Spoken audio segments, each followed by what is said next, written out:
Polar Knowledge Canada. Sheila.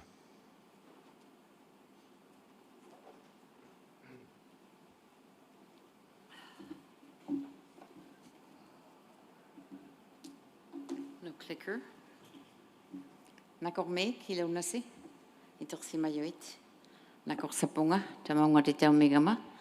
Triastimut italimut. Unga situala walawaktilugo. Kisianerea harmigama ilitsinut. Thank you so much, Nakormik, for having me here today.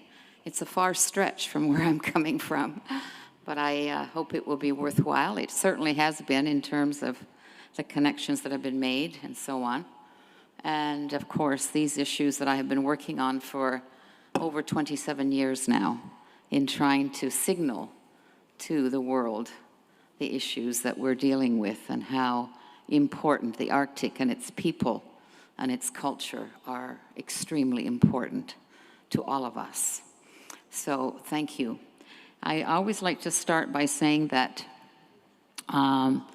something that really spoke to me many years ago, long before I was even writing my book, The Right to Be Cold, which I was going to bring up a copy here, but this had, I was going to stand it up here and I realized there's no, it's open, so it won't stay standing. As a woman, as an Inuk woman from the Arctic, you know, this is a daunting task to try to get the world to understand that the Arctic has people there, a rich culture there that is really dependent upon the well-being of its climate, the well-being of its environment, the well-being of the land, the air, the sea, the ice in particular. And where most people have come to understand the Arctic better for its wildlife than its people. And so for me, it has been about humanizing these issues of climate change to a world that knows very little about us. But to start with, I wanted this quote, to share this quote that really has meant a lot of meaning for me. In a time lacking in truth and certainty and filled with anguish and despair, no woman should be shamefaced in attempting to give back to the world through her work a portion of its lost heart. And that's by Louise Bogan, an American poet from long ago. What I like to do in the first 5 minutes or so is to walk you through my world in terms of the timelines, the historical timelines, of why we are struggling so much today and why the second wave upon us, the tumultuous changes and the historical traumas, that climate change is that second wave that's happening to a people that have been through much. So let me very quickly walk you through the historical timelines of the challenges that we have faced since the early 1920s. Not long, just very briefly on them, because I have much less time. I usually talk about 50 minutes, so I've got about 25 minutes, I believe. In the 1920s, we were hunters. We were still living out on the land, of course, and we were used to become fur traders to meet the global market for fur. And that was the beginning of the shift of a way of life for us in our world. Our spiritual practices then were destroyed by religion that came in, our cultural practices as well. And again, in the 20s and 30s, everything started to change in terms of our food. We started to barter with the Hudson's Bay Company and the other trading companies for flour, for lard, for tea, for sugar. All of that started to change very quickly. But then in the 1940s, the global collapse of the fur market really was a time where we went into starvation because the world had all forgotten about us when that collapsed. And that was about during the Second World War. And what saved us? The unlikely people who arrived, and that was the American military, to build airstrips in our region as they were headed over to Europe. And so they brought with them jobs, and they brought with them food and supplies. And that was our saving grace at that time. In the 1950s, schools started to be built, and our communities were being asked to move into building communities. There was less hunting on the land, of course, and that started to really change the way in which we lived as well. And it was and our schooling was replaced by institutional schooling. And that was yet another way of dependencies that were starting to be built and created in our communities. And so we lost a lot more of our ability to act and think for ourselves during that period of time. In the 1960s, there was a lot more historical traumas that were happening, residential schools. I'm from Coudjouac, which is the other northern part of northern Quebec. I was sent away at the age of 10. I traveled only by dog team the first 10 years of my life, and I didn't know any English whatsoever until I was 6 years of age. And then at 10, I was sent away for school. Some of those years were in residential schools. There were forced relocations that were happening in the name of sovereignty for some of our communities. And there were dog slaughters that were happening. 20,000 of our dogs were killed in the name of safety and health, but really it was to coerce us into the communities. And the seal bans by the misguided animal rights movements really did a number on us when we're not commercial sealers, but that broad stroke of being anti-sealing just really demoralized and diminished our ability to feed our families during a period of transitioning time. Because that judgment often still happens today with the hunting culture. You know, when they see blood on the ice, it's so squeamish, it's the terrible thing that we're doing. When in reality, it's the same thing as you in your gardens, your hands are in the dirt. It's all the same source, and people don't quite understand that. But it's important to understand that and not be so judgmental on a way of life that for us is very precious and respectful of the animals that we hunt and that we harvest. The land claim started to happen in the 1970s, where it created perhaps even more relinquishing of our land rights during that period of time. And in the 1980s, some of you may know that we realized we were being poisoned from afar. And I was myself very engaged and the spokesperson for, at the UN level, to negotiate the Stockholm Convention that was the toxins that were ending up from faraway places into our food chain. And that was a human health issue, an urgent one that we needed to negotiate at the UN level. We were very successful with that because we put a human face once again to an issue that was often just depicted as a chemical story. In the 1990s, of course, climate change. You know, we were already struggling along with all of these historical traumas and trying to get back on our feet.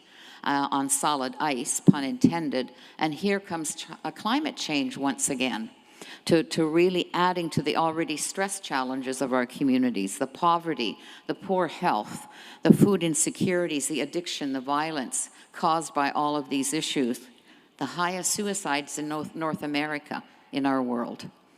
And so the ice is our life force. It really is. It really isn't just ice for the sake of it being there. This is our life force. We teach our children on that ice the resiliency and coping skills that are necessary, not just to survive, but to thrive. And it becomes a training ground. It's like our university, really, because the holistic approach in which we teach our children on that ice is really important for them to not just become proficient providers and natural conservationists, but they learn about themselves. They learn how to become patient and to be patient. They learn how to be courageous, to be bold under pressure, to withstand stressful situations, how to be meticulous and focused, and how to build those resiliency skills. And in fact, it teaches their sound judgment and wisdom. We call that silatunik in our language. And so that's the hallmark of Inuit teaching, is to become silatuyuk, to be wise, so that you can make the right choices for yourself. So in a world that has already been toppled, you know, and so wounded in many ways, we call that the wounded hunter spirit, really, as to what's happening in our world, it means much to us, the protection of a way of life for the cold and the ice in the Arctic. Because really, this is about mobility and transportation for us on this ice. And when that starts to go, it's really about safety and security issues that happen. Even the seasoned hunters are falling through the ice, unable to read the conditions from just looking at the surface because it's forming much more differently underneath where you can't see. And so a lot of these challenges, the social and health problems that we face with addictions, have been trying to be addressed with new institutions coming into play to address these human losses in our world. But in reality, they haven't addressed the real issue of trauma, historical traumas that need to be addressed at the community level, at the very young level, where we're losing our young in so many numbers so quickly. And so we've got to start to think about how we can bring about new ways and institutions and initiatives by creating dependency liberating, because the dependency producing institutions and programs have done much worse for us. And it's time for us to start to build from our own perspectives that the culture is our medicine. It's not far away. The answers lie very much in our culture. And to develop and create dependency liberating programs that address these issues, and so that our younger generation can understand what has happened in our world, why we've come from such a very highly independent way of living to one now so dependent to substances, institutions, and processes.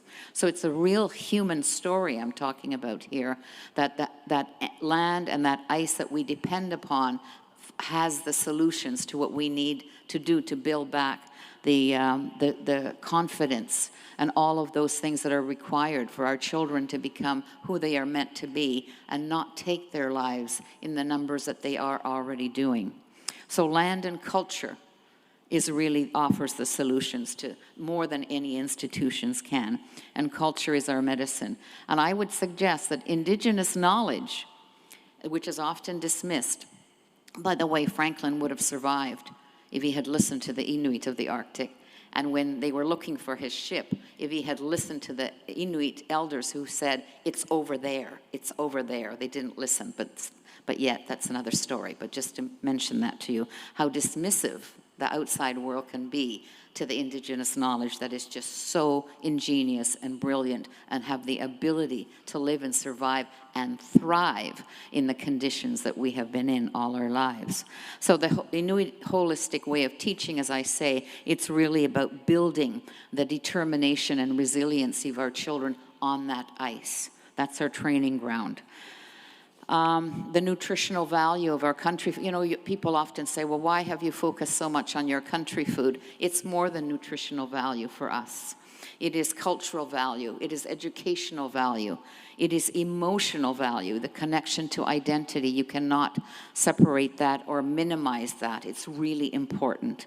The spiritual value, as our women are there in silence, sewing or cleaning the skins for clothing. It's in a meditative state that they are in. When our men are leaning over the ice hole for hours upon hours in 40 below, that's a meditative state. And heaven knows we need that so much more now than ever before because of the chaos that is happening in our world, in our communities. The communal value of eating from the same animal is very powerful. The connection, the ceremonies that happen, and we celebrate the first hunt of our young people. The medicinal value for health of our country food is extremely important. And of course, the economic value. The cost of living in the Arctic is extremely high. It's 2 to 3 times higher than anywhere else. So humanizing these issues for the last 27 years of my life's work has been to try to get the world to understand that we can't just work with the head. We've got to be able to work with our hearts. And you know, the gaps that you spoke about, some of you spoke about, are in the mind. I would suggest that there are many gaps also in the heart. And that we've got to start to bring people together to understand these pieces so that we can humanize this issue better and act from that place, because we can no longer just think our way through these challenging issues. We've got to feel our way through. And if we can connect and bond in that way, science, Western science. Back in 1990, in the early 1990s, I was elected at the time to represent our people from Greenland, Canada, Alaska, and Russia.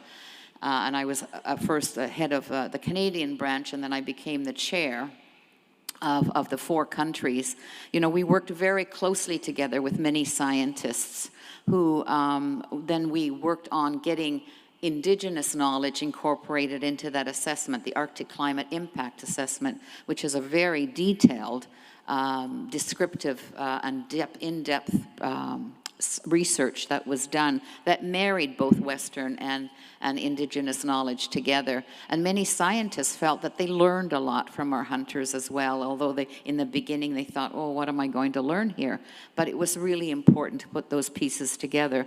And I think we can still do that on so many fronts, is work together in those terms, because I think indigenous knowledge is very undervalued, and it's our hunters are scientists in their own right. They may not be institutionally recognized, but they certainly are. And so we're talking about, and if you haven't had a chance to see my TED Talk on human trauma and planet trauma, we're at a place now where there's a lot of trauma happening to our planet, which is mirroring what's been happening to the indigenous world and the traumas that have happened there.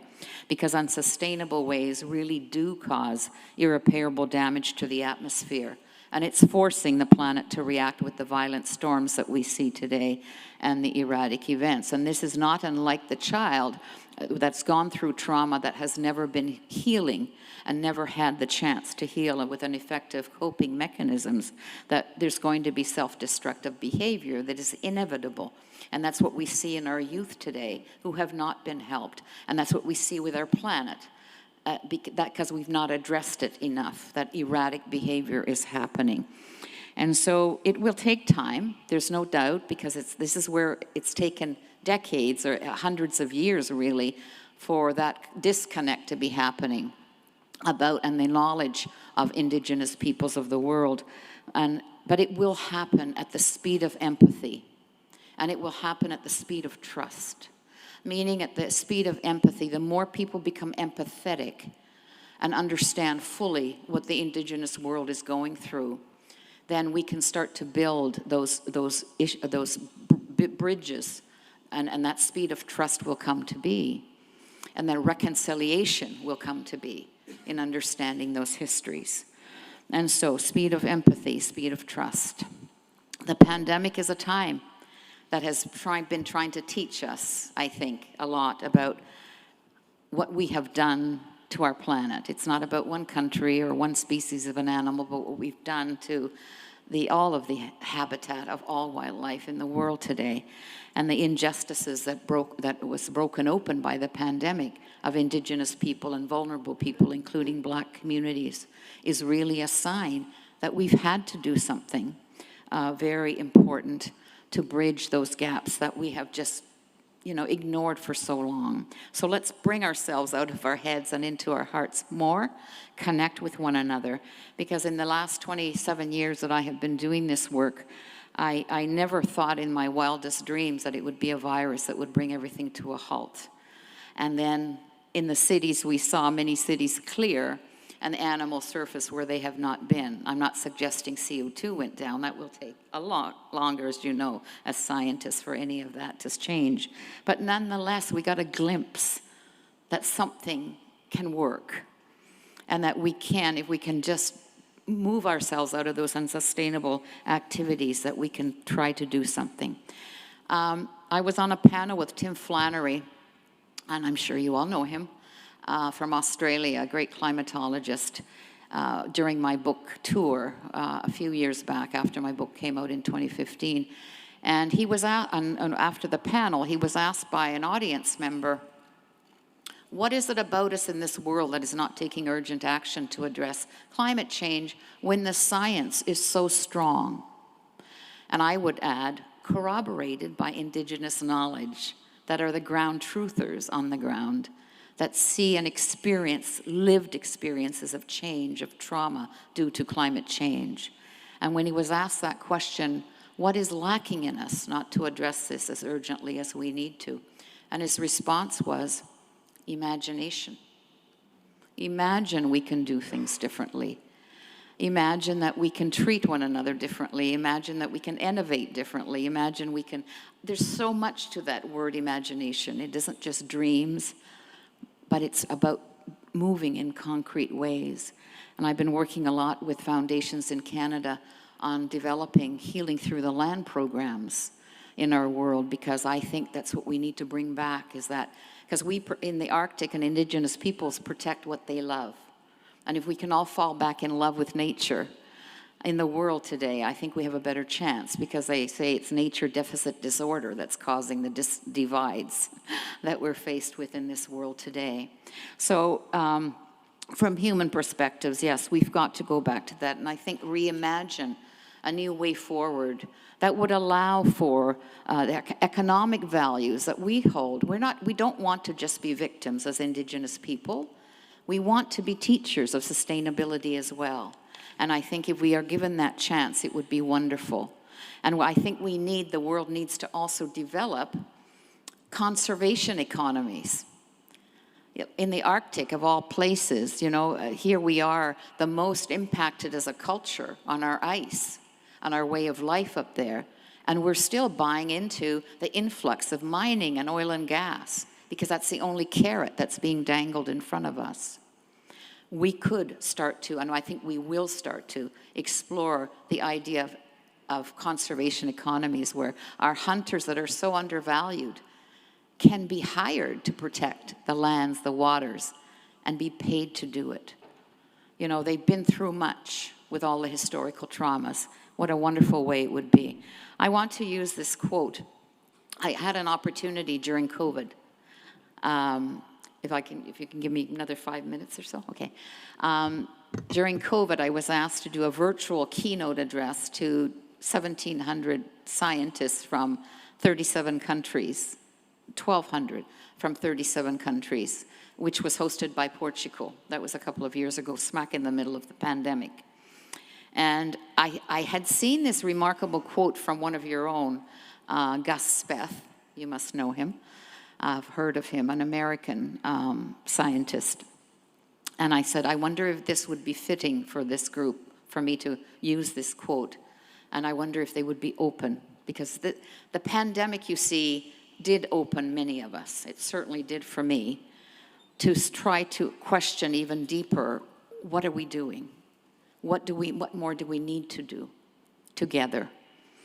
And this is what he said. He said, quote, I used to think that top environmental problems were biodiversity loss, environmental collapse, and climate change. I thought that with 30 years of good science, we could address these problems, but I was wrong, he said. The top environmental problems are selfishness, greed, and apathy. And to deal with these, we need a spiritual and cultural transformation, and we scientists don't know how to do that. Now, I'm not suggesting everybody doesn't know how to do that in this room, don't get me wrong. But in general, this is what he was talking about. And so I would say that it's really important for us to think in those terms, that we've got to have personal transformations. It's where everything starts with us. When people say, what more can I do? What more can I do to help now that I know what's happening in the Arctic with your people, your culture, your ice, all of that? I say, well, don't be on number one, don't be on a mission to save us, because that's the very root cause of the problems we face. We want equal partnerships, respectful partnerships to be built. And I would say that this second quote is really one that really speaks to me a lot too in the life that I've led. Personal transformation can and does have global effects. As we go, so goes the world, for the world is us. And the revolution that will save the world is ultimately a personal one. And I think that's where we need to start, is with each other in terms of looking inward. And what is it that we, from the heart, can make those effective changes to build the right partnerships so that we can address these issues from a very human perspective.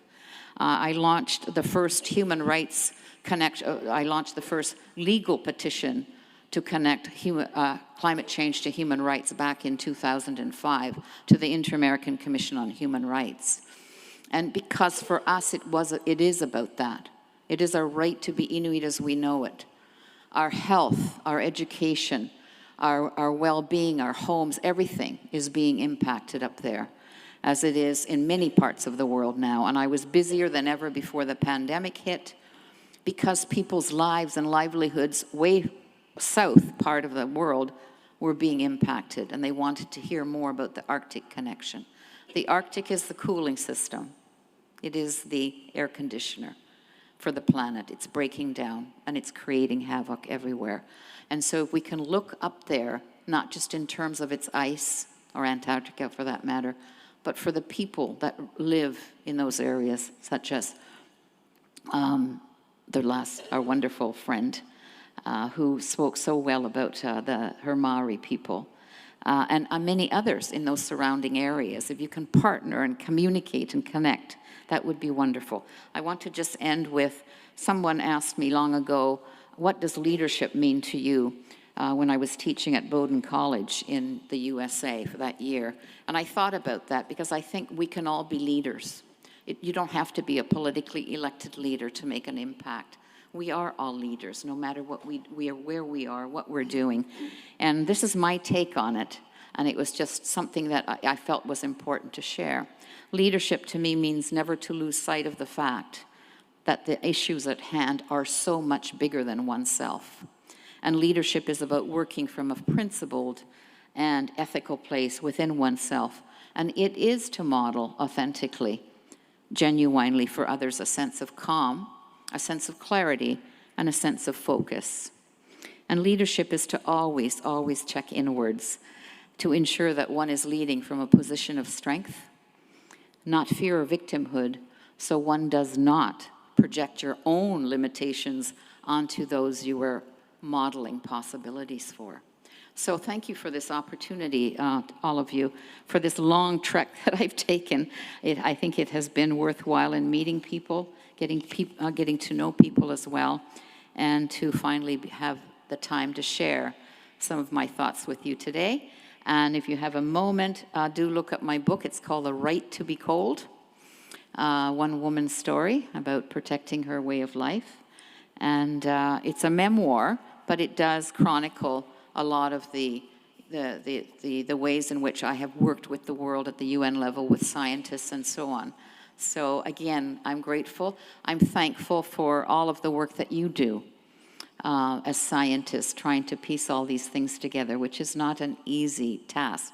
I can certainly appreciate that. So nakal me ki lunasi, o hati ta gunna kay namiga may lunasi nakal me magalo, nakal me.